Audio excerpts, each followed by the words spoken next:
기지발동 1. 정주영과 거북선, 산업화의 영웅 정주영 회장님 이야기는 너무나 유명하고 잘 알려진 이야기이지만 들어도 또 들어도 나는 감명을 받습니다. 그 한 이야기를 4차례로 나누어 소개해 보겠습니다. 1970년 5월 초 어느 날 밤 정주영은 청와대 뒤뜰에서 박정희 대통령과 함께 앉아 있었습니다. 무거운 침묵이 오랜 시간 흘렀지요.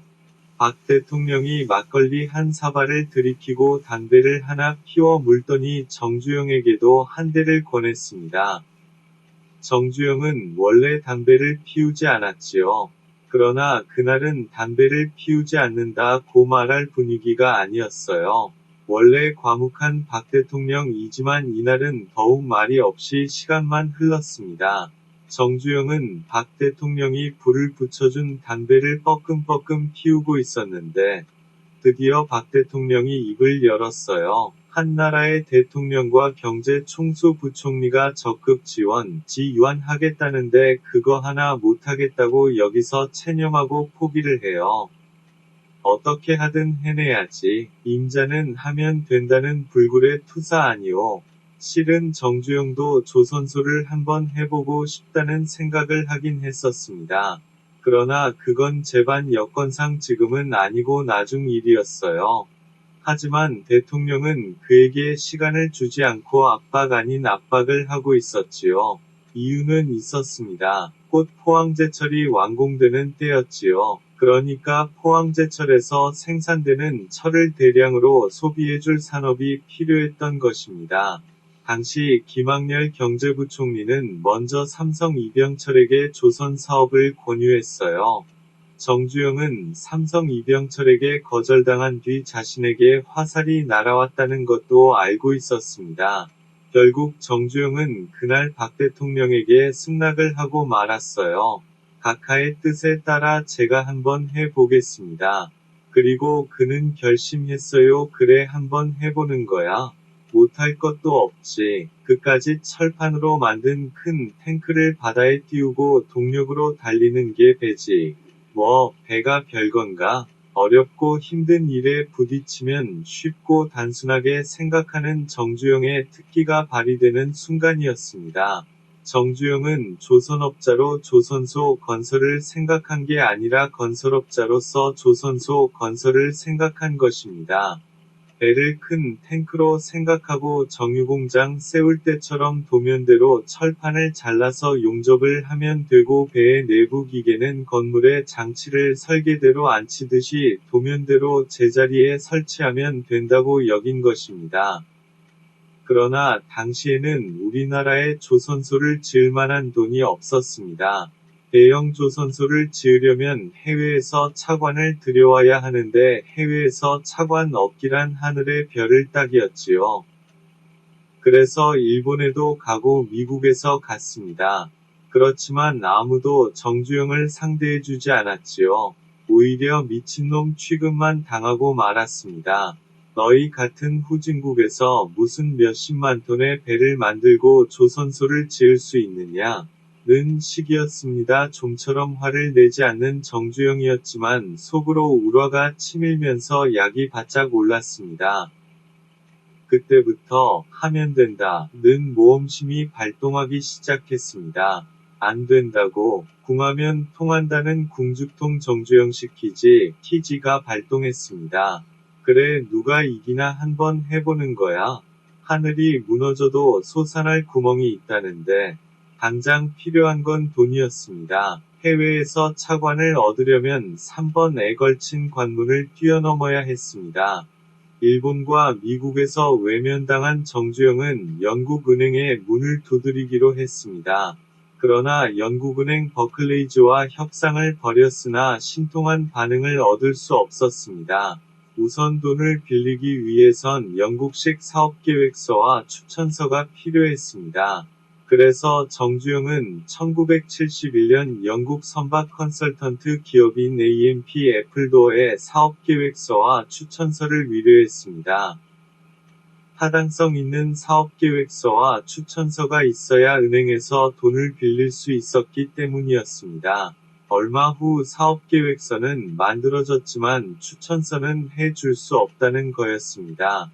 정주영은 영국의 유명한 조선회사 AMP 애플도어 회장의 추천서를 받기 위해 직접 런던으로 날아갔습니다.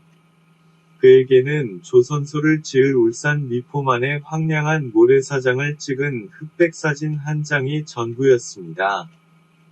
런던에 도착하여 일주일 만에 AMP 애플도어의 찰스 롱바톰 회장을 어렵사리 만났습니다. 그러나 롱바톰 회장은 비관적인 말만 되풀이하고 있었습니다. 아직 배를 사려는 사람도 나타나지 않았고 또 현대건설의 상환능력과 잠재력도 믿음직스럽지 않아 힘들 것 같다는 말이었습니다. 그럼 한국 정부가 보증을 서도 안 됩니까? 그러자 그는 한국 정부도 그 많은 돈을 갚을 능력이 없는 걸로 알고 있다고 말했습니다. 모든 것이 수포로 돌아가는 순간이었지요. 이때 궁하면 통한다는 정주영식 기지가 발동했습니다. 정주영은 문득 바지 주머니에 들어있는 500원짜리 지폐가 생각났지요. 지폐 그림은 바로 거북선이었습니다. 정주영은 주머니에서 거북선 그림의 지폐를 꺼내 테이블 위에 펴놓으며 회장님, 이걸 잘 보시오. 이 지폐는 자랑스러운 우리나라 역사를 그려낸 지폐인데 이 그림은 거북선이라는 철로 만든 함선이지요. 당신네 영국의 조선 역사는 1800년 대부터이지만 한국은 영국보다 300년이나 앞선 1500년 대에 이 거북선을 만들어냈고 이 거북선으로 일본과의 전쟁에서 일본의 함선을 괴멸시킨 역사적인 철선입니다. 한국이 가지고 있는 무궁무진한 잠재력이 바로 이 돈 안에 담겨 있으니 다시 한번 고려해 주시기 바랍니다. 롱바톰 회장은 의자를 당겨 앉으며 지폐를 들고 꼼꼼히 살펴보기 시작했습니다. 앞면에는 한국의 국보 1호인 숭례문이 있고 뒷면에는 바다에 떠있는 배가 그려져 있었습니다. 그 모습이 거북이와 많이 닮았어요. 정말 당신네 선조들이 실제로 이 배를 만들어 전쟁에서 사용했다는 말입니까? 그렇고 말고요, 우리나라 이순신 장군이 만든 배입니다. 한국은 그런 대단한 역사와 두뇌를 가진 나라입니다. 불행히도 산업화 늦어졌고 그로 인해 좋은 아이디어가 묻혀 있었지만 잠재력 많은 대단한 나라입니다. 우리 현대도 자금만 확보된다면 훌륭한 조선소와 최고의 배를 만들어낼 것입니다. 회장님, 버클레이 은행에 추천서를 보내주십시오.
다음 회 74번에 계속됩니다.